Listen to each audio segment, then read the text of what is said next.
ડીસા 108ના ટીમે સેવાની સાથે પ્રમાણિકતાનું ઉદાહરણ આપ્યું।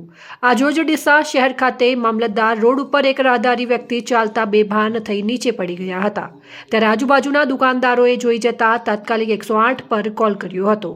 આજે સવારે 11:30 વાગ્યાની આસપાસ ડીસા 1 પર કોલ આવતા 108ની ગાડી ઘટના સ્થળે દોડી આવી હતી અને બેભાન અવસ્થામાં પડેલ રાહદારીને સારવાર માટે ડીસા સિવિલ હોસ્પિટલ ખાતે લઈ જવામાં આવ્યા હતા અને તાત્કાલિક સારવાર ચાલુ કરાવી હતી। તે સમયે ડીસા 108ના પાયલોટ સંજયભાઈ સુદ્રાસણા અને ઈએમટી શ્યામ પરમારે માનવતા મહેકાવી હતી અને દર્દીની ઓળખ કરી પરિવારને જાણ કરવામાં આવી હતી। દર્દીનું નામ ઈશ્વરભાઈ બબાભાઈ ભંગી જૂના ડીસા હોવાનું જાણવા મળ્યું હતું અને પરિવાર આવે ત્યાં સુધી દર્દી પાસે રહ્યા હતા।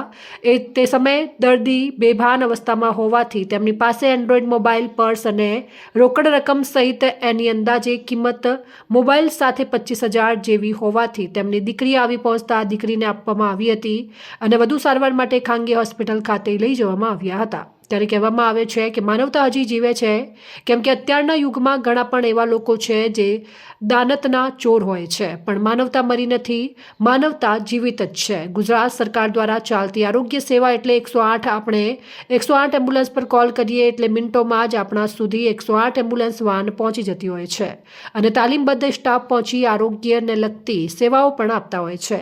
તેવી જ રીતે ડીસા ખાતે 108ની ટીમ પણ ખૂબ સક્રિય હોય છે અને ગમે ત્યારે ગમે તે બનાવ બનતા હોય છે ત્યારે તેમની પૂરી જવાબદારી નિભાવતા હોય છે અને તેમની માનવતા દેખાઈ આવે છે।